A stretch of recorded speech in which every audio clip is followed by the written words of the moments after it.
हाँ साथियों नमस्ते। आज हम फिर से आपके सामने उपस्थित हैं कक्षा 12 के हिंदी अनिवार्य नामक प्रश्न पत्र के और कवि परिचय नामक एक प्रकरण को लेकर। यह है प्रश्न हमारे 21वें नंबर का प्रश्न होगा। इस प्रश्न का अंक भार 4 नंबर का होगा और कुल मिलाकर शब्द सीमा इसकी 60 शब्द रखी गई है बोर्ड के द्वारा। बोर्ड का मानक है 60 शब्दों में। यहाँ शब्द जरूर ज्यादा थोड़े, लेकिन उसको आप मैनेज कर सकते हैं। देखिएगा, इससे पूर्व में जो वीडियो जारी हुआ था उसमें हमने सूरदास के बारे में पढ़ा। अब हम यहाँ और रहीम के बारे में पढ़ेंगे, क्योंकि वो रहीम के नाम से ही ज्यादा प्रचलित है, रहीम के नाम से ही जाने जाते। तो रहीम के बारे में पढ़ेंगे। रहीम का मूल नाम अब्दुर रहीम था। रहीम का मूल नाम अब्दुर रहीम था और खान खाना उनकी उपाधि थी, जो मुगल साम्राज्य के द्वारा उनको दी गई थी। अब देखिए कि ये इनका परिचय देखते हैं हम। तो परिचय में सबसे पहले बात हम करते हैं एक बार के लिए कि इनके पिता का नाम बैरम खां था, जो अकबर के संरक्षक थे। क्योंकि जब शेरशाह सूरी के द्वारा और मुगल सम्राट हुमायूं के शेरशाह सूरी द्वारा हुमायूं को हरा दिया जाता है और दिल्ली पर कब्जा कर लिया जाता है, तो हुमायूं सिंध के रेगिस्तान अथवा पाकिस्तान, वर्तमान का पाकिस्तान उस समय का भारत मान सकते हैं आप, तो वो पाकिस्तान की तरफ, लाहौर की तरफ, सिंध की तरफ चले जाते हैं और वहां काफी दिनों तक रहते हैं। उसी दरम्यान उनके एक सेनापति थे बैरम खां। बैरम खां की पत्नी या बेगम ने 17 दिसंबर 1556 ईस्वी को लाहौर नामक स्थान पर एक पुत्र को जन्म दिया। उसी पुत्र का नाम अब्दुल रहीम रखा गया। चूंकि अब्दुल रहीम है वो भी अकबर के हम उम्र थे, दोनों साथ साथ पलते बढ़ते रहे, सीखते सिखाते रहे। और बैरम खां हुमायूं के विश्वास पात्र सेनापतियों में से एक थे। भारत में यहाँ कालिंजर का किला बनाते समय कालिंजर के किले की मरम्मत करवाते समय और एक दुर्घटनाओं से शेरशाह सूरी की मृत्यु हो जाती है। हुमायूं तक यह खबर पहुंचती है। हुमायूं वापस आते हैं, दिल्ली पर कब्जा करते हैं और एक दफा एक सीढ़ियों से लुढ़क कर उनका देहांत हो जाता है। उसके पश्चात बालक अकबर को दिल्ली का बादशाह बना दिया जाता है और बैरम खां अकबर के संरक्षक के रूप में और दिल्ली का राजकार्य का संचालन करते हैं। उन्हीं के पुत्र है अब्दुल रहीम। अब्दुल रहीम का जन्म देखिए कब होता है, 17 दिसंबर 1556 ईस्वी को, और इनका निधन होता है 71 वर्ष की आयु में 1626 ईस्वी में।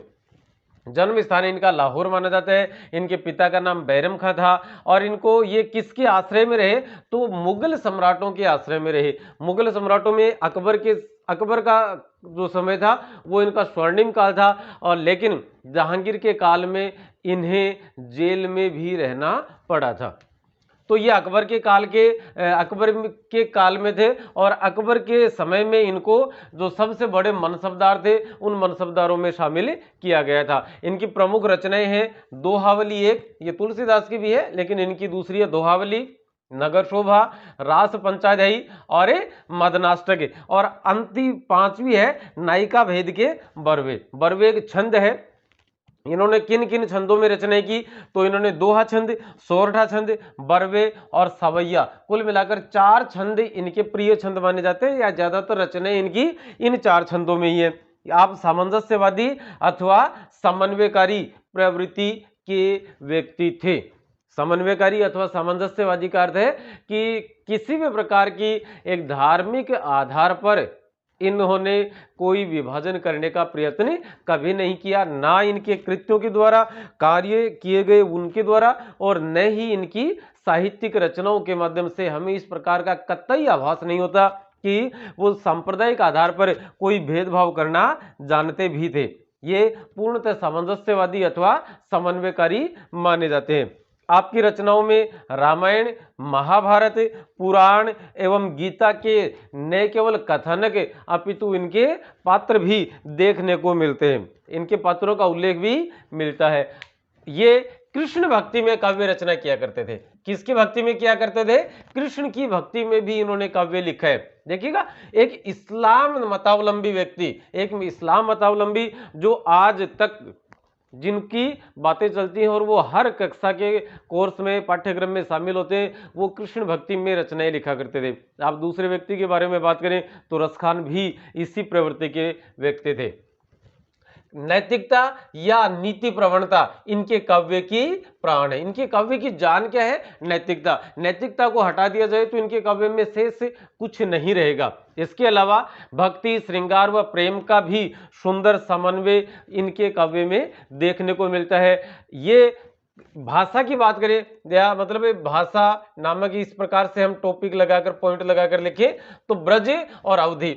अब जैसे मान लो यहां लिखा है आप ब्रज व अवधि भाषा में रचना कार्य करते थे, यदि हमें 60 शब्दों में ही इसे बांधना हो तो इस प्रकार से एक पॉइंट लगाएंगे, जैसे यहां लगाया और यहां भाषा लगाकर और भाषा के साथ ही सिर्फ लिख देंगे एक तो ब्रज और अवधि, तो ये लो बाकी और शब्द हैं वो स्वतः ही कम हो जाएंगे और हमारी जो बात है वो बात भी सारी समक्ष से प्रेक्षक के समक्ष आ जाएगी। अगला पॉइंट है कि आपके दोहों में इन्होंने सबसे ज्यादा दोहे लिखे और दोहे इनके आज भी पूर्ण प्रासंगिक है। आपके दोहों में जीवन के अनुभवों या जीवनानुभवों का प्रभाव साफ तौर पर देखा जाता है।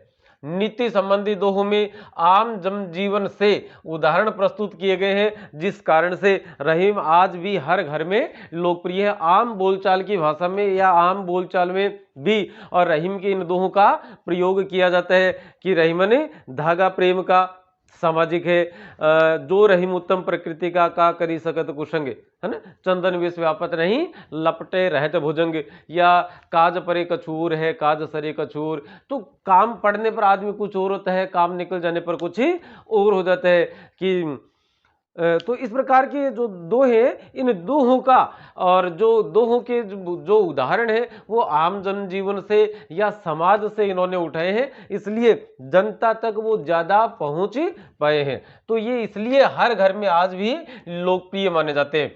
और आप कवि के साथ साथ एक सेनापति भी थे और एक कुशल प्रशासक भी माने जाते हैं। खान खाना और मिर्जा खान की उपाधि से इन्हें मुगल साम्राज्य या मुगल बादशाहत के द्वारा और सम्मानित भी किया गया था, विभूषित भी किया गया था। इस प्रकार से जैसे उपाधि में भी हम ये लिख दें, सिर्फ लिखे हमें उपाधि और उपाधि के आगे एक तो खान खाना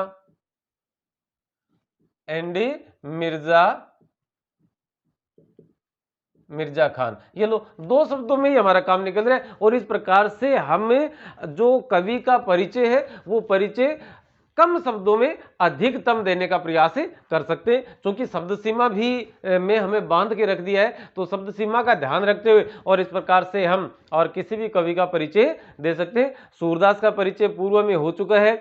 इसके अलावा हमारे रहीम का परिचय हम पढ़ रहे हैं। इसके अलावा 3 कवि और शेष रह गए। 3 कवियों में है एक बिहारी, एक भूषण और एक शमशेर बहादुर सिंह। तो अगले वीडियो में आप इन तीनों को अलग अलग और अंत में एक साथ जरूर पढ़ेंगे। तब तक के लिए अनुमति दीजिए। नमस्ते, शुक्रिया, धन्यवाद।